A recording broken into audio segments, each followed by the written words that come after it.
Ladies and gentlemen, welcome back to Kevin Chop. Now, I have been wanting a right angle die grinder, micro die grinder or whatever, and I saw this on Amazon, and this is what I paid for it, October.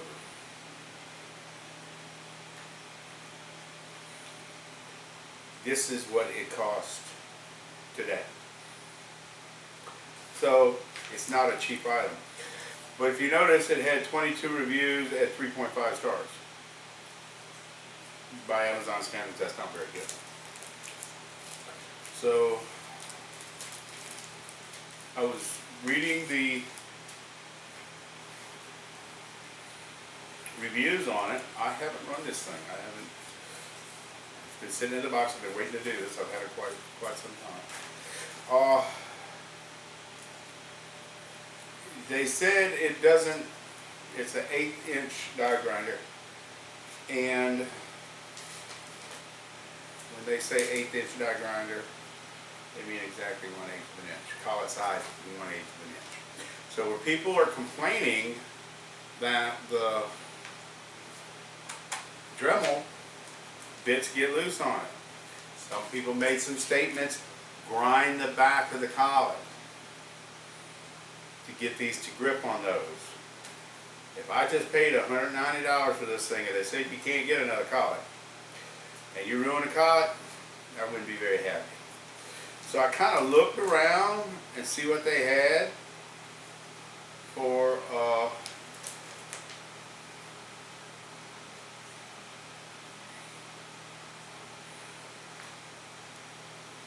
bits that were actually 1/8 of an inch size. Most all Dremel bits and what have you are 3 millimeter, which is 114 thousandths, and believe it or not, it won't grip that. I am not going to grind the back of this thing.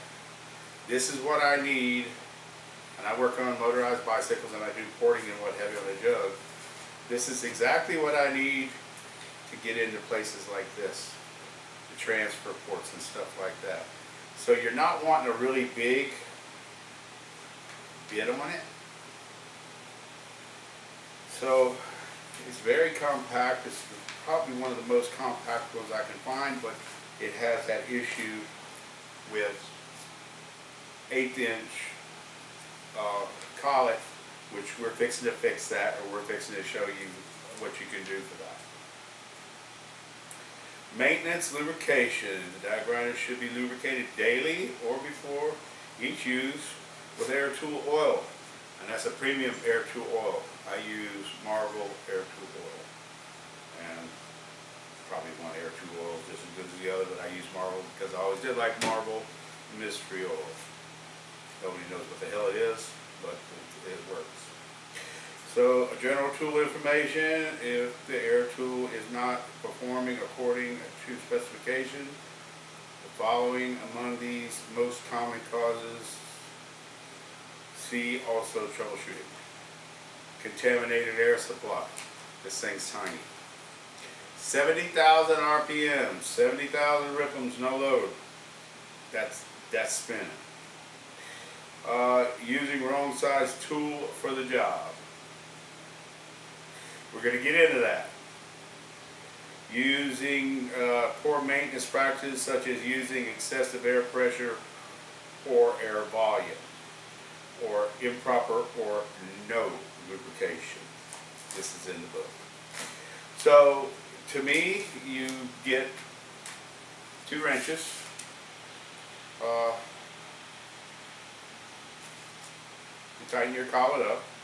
I am not going to grind on this collet like some of the people have said in Amazon, and you were crazy, because this is it right here. And they say you can't get another one. And I could see one guy said don't grind too far because there's cut marks in it, and it goes all the way down there, and that's how it tightens up on something. So I bought this thing thinking I'll be able to find bits for it. Well, I bought this pack right here, and we're going to do a measurement on them, which I have several of these. Let me set this right here.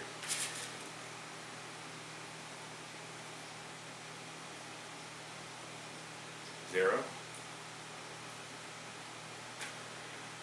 And that is 114. It will not grip on that. I've tried it. It won't do it. So I said there's got to be something, and then bam, I thought for a second, I said, hang on a minute.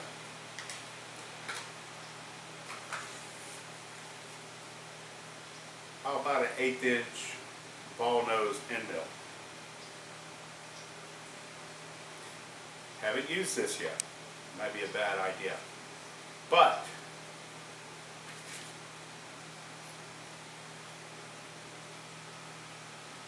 $123 and some change.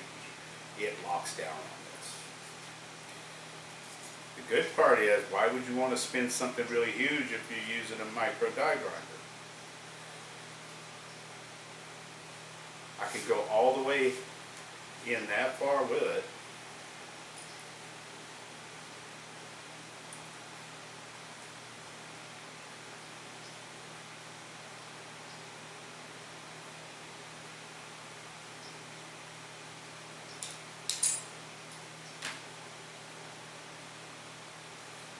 That's locked in.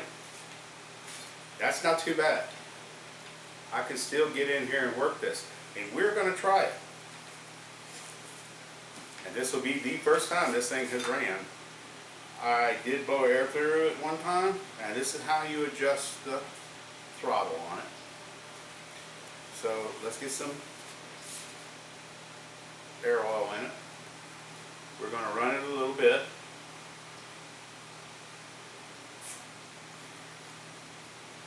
I need to open this up, I guess. That should be enough.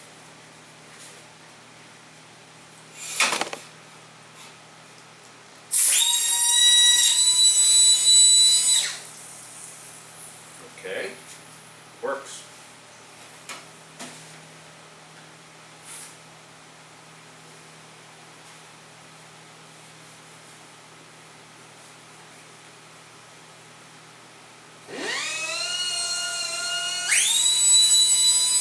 Now the air blows out down here. Let's let it do a little run in.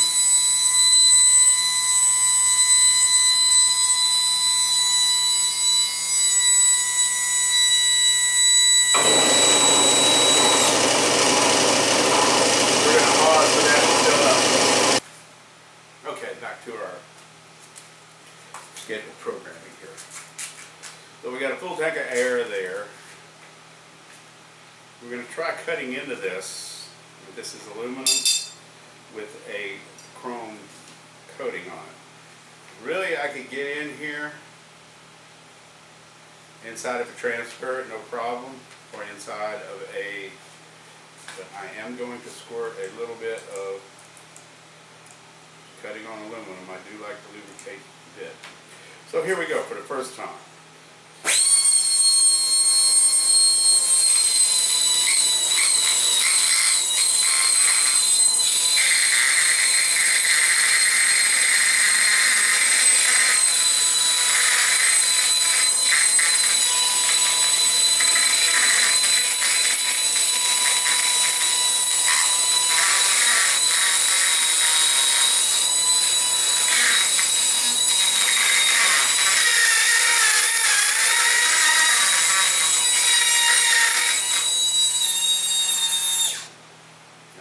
Coating the bit with oil, especially cutting into aluminum. And this is for demonstration purposes only, but it is controllable and it does work.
controllable.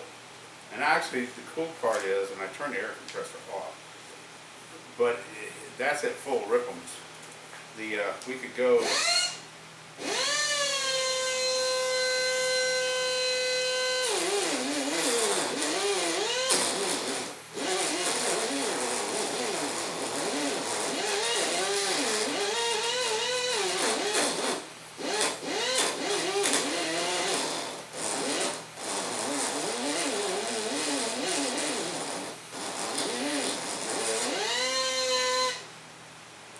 So,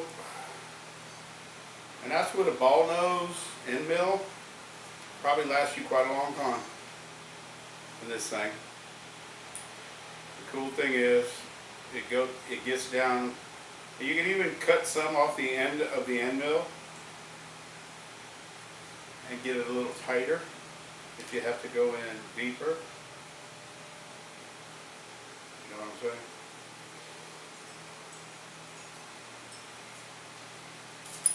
So, yeah, and that's not even her.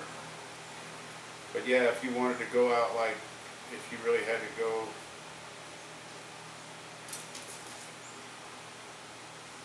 in deep, you could just extend this out. And you get a pack of 5 of these for 24 bucks. So that's really not too bad. Let's see.